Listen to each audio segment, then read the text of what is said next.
हम उस महान वीरांगना के बारे में पढ़ेंगे जो कि भारत के प्रथम स्वतंत्रता संग्राम में जिन्होंने अग्रणी भूमिका निभाई। तो उनका नाम होगा वीरांगना रानी। बोलेगा नहीं कोई बच्चे? ठीक है, तो बेटा सबसे पहली बात, वीरांगना रानी लक्ष्मीबाई का जो बात शुरुआत होगी इनकी, वो जन्म से शुरुआत होगी। ठीक है, तो मैं इनका जन्म बताऊँ तुम्हें।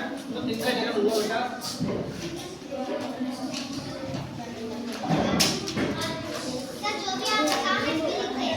16 अगस्त 1831 में। कब हुआ? 16 अगस्त 1831 में। ठीक है, इनका जन्म मध्य प्रदेश के सिवनी जिले में हुआ। सिवनी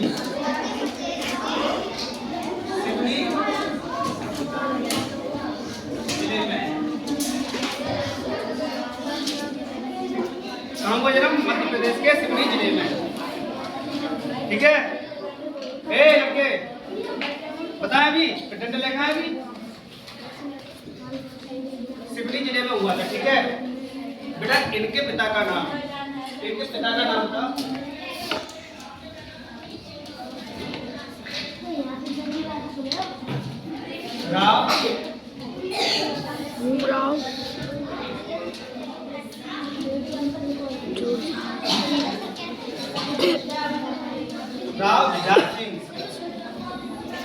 राव जुझार सिंह। ठीक है, इनकी माता का नाम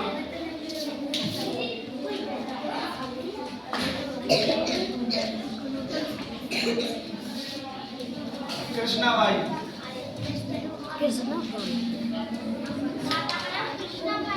माता का नाम था कृष्णाबाई। बेटा जो इनका विवाह हुआ था वो रामगढ़ के राजा, विवाह किससे हुआ था? रामगढ़ के राजा विक्रमादित्य।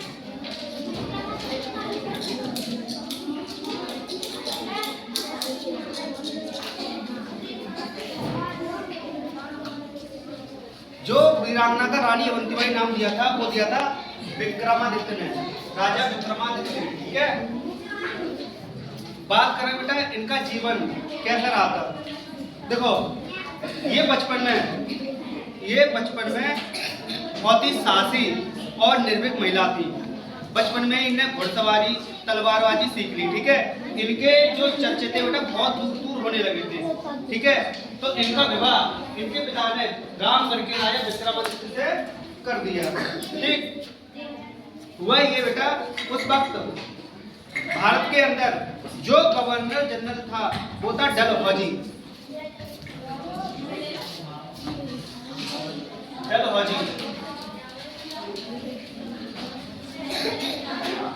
इसका एक नियम लागू था कि जिस राजा और महाराजा की संतान ना होगी तो उस वक्त क्या होता बेटा, गोद लेने की प्रथा थी। ठीक है, तो उन्होंने समाप्त कर दी कि कोई राजा महाराजा अपनी बिना अंग्रेजी हुकूमत के कोई भी गोद किसी बच्चे को नहीं देगा, इसने मना कर दी। ठीक है, तो इसी प्रकार डलहौजी ने इनका जो रामगढ़ था वो कोर्ट ऑफ बॉर्डर के नियम के तहत आ गया। कोर्ट ऑफ बॉर्डर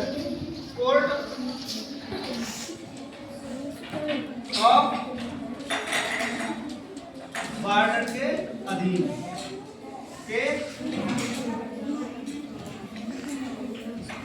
आ गया। ठीक है, हुआ जे रामगढ़ था वो अंग्रेजों के अधिकार में आ गया। ठीक है, रानी को जो बहुत बुरा लगा, बहुत ज्यादा बुरा लगा। रानी बदला लेने की आग में पहले से ही जली और भुनी बैठी थी। ठीक है, तो उसमें क्या हुआ, रानी ने क्या किया बेटा, सबसे पहली बात रानी ने जितने आसपास के राजा महाराजा थे ठीक है।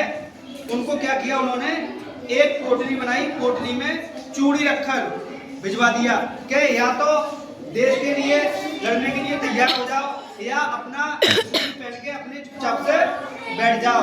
और जे अगर तुमने बैरी को पता बताया तो मैं मातृभूमि की कसम ये पता किसी बैरी को ना पता चल जाए, ठीक है। लेकिन जब अंग्रेजों ने चूड़ी देखी तो अंग्रेजों को भारत के राजाओं ने जब चूड़ी देखी तो उन्हें मतलब अंदर से एकदम स्वाभिमान जाग गया, उनका स्वाभिमान, ठीक है। तो उन्होंने रानी के साथ देना शुरू कर दिया, ठीक है। लेकिन जैसे ही अंग्रेजों को पता चला कि जो राजा उनका साथ दे रहे हैं तो उनको फांसी पे चढ़वा दिया, उन्होंने उनको मार दिया। रानी को जो गुस्सा आया बहुत ज्यादा, ठीक है। रानी के मतलब उस वक्त मंडलार में एक कमिश्नर था जिसका नाम था बेटा वाशिंगटन। क्या नाम था? वाशिंगटन। वाशिंगटन ने रानी के यहाँ पर, रानी के रामगढ़ में जाकर एक तहसीलदार नियुक्त कर दिया, ठीक है। तहसीलदार होता है ना, उसको नियुक्त कर दिया, उसके अधीन आ गया। रानी ने उसको मार के भगा दिया, पहले उसको मार के भगा दिया रामगढ़ से। बाकी बात इन्होंने युद्ध किया तो इन्होंने बेटा देखो रामनगर, बिछिया आसपास के क्षेत्र को आजाद करा दिया। ये गुस्सा आई थी फिर वाशिंगटन को बहुत ज्यादा। वाशिंगटन गए सीधे युद्ध करने के लिए इनसे, रानी अवंतीबाई जी से, ठीक है। लेकिन रानी अवंतीबाई ने इतनी मार मारी, इनमें इतनी मार मारी कि वाशिंगटन को वहां से भगा दिया। तो रानी फिर बेटा पूरे मंडला जिले को आजाद करा दिया और रानी बनी थी मंडला की महारानी। रानी ने मंडला को कई महीनों तक आजाद करा के रखा, ठीक है। कई महीनों तक आजाद करा के रखा। लेकिन वाशिंगटन क्या होता है, एक उसकी भूमिका थी कि रानी मारने वाली थी तो बस हाथ जोड़ के बैठ गया रानी के सामने कि एक बार माफ कर दो, मेरे छोटे छोटे बच्चे हैं, मैं दोबारा तुम्हारे राज्य में नहीं आऊंगा, ठीक है। रानी को दया आ जाती है तो रानी उस वाशिंगटन को माफ कर देती है कि जा भाग यहाँ से, भगा देती है, ठीक है। लेकिन जो वाशिंगटन था वो मन ही मन में रानी से बैर पाने लगा और वो बदला लेने के लिए कुछ भी करने लगा बच्चा, ठीक है। वो कुछ भी करने लगा, ठीक है, ठीक है। उसके बाद क्या हुआ, वाशिंगटन अपनी सेना बना के आता है और रानी से दोबारा युद्ध करता है। उस वक्त देवगढ़ के पहाड़ों में जाकर रानी पहुंच गई। देवगढ़ के पहाड़ होते हैं ना, उसमें जाके चली गई।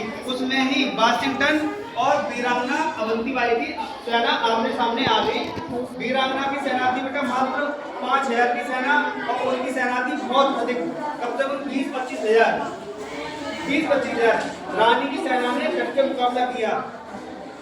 जैसे लगा रानी को कि मेरी सेना कम हो रही है, रानी पूरी तरीके से घायल हो गई। जब घायल हो जाती है ना बच्चा तो क्या होता है, अपने मतलब युद्ध नहीं कर पा रही और उनकी सेना खत्म हो गई।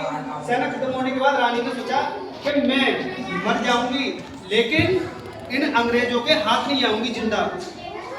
तो रानी ने बेटा अपनी अंगरक्षिका की तलवार निकाली और वीरांगना दुर्गावती का नाम लेते हुए बोलने गई कि जब हमारी दुर्गावती उन अंग्रेजों, उन जो मुस्लिम शासक होते हैं ना, जितने मुस्लिम शासक होते हैं उनके सामने झुकी ना तो मैं कैसे झुक जाऊंगा। तो रानी जो मालूम, रानी ने तलवार निकाली और अपना एकदम अपने सीने में मार ली और रानी भैया शहीद हो गई। तो इनका मृत्यु बेटा कब हुई थी, मैं बताऊं, उनकी मृत्यु हुई थी 20 मार्च। कब? 20 मार्च सन 1858 को। सन 1858 को इनकी मृत्यु हो गई वीरांगना की, ठीक है। तो ये थी वीरांगना महारानी अवंतीबाई जी की आज की कहानी।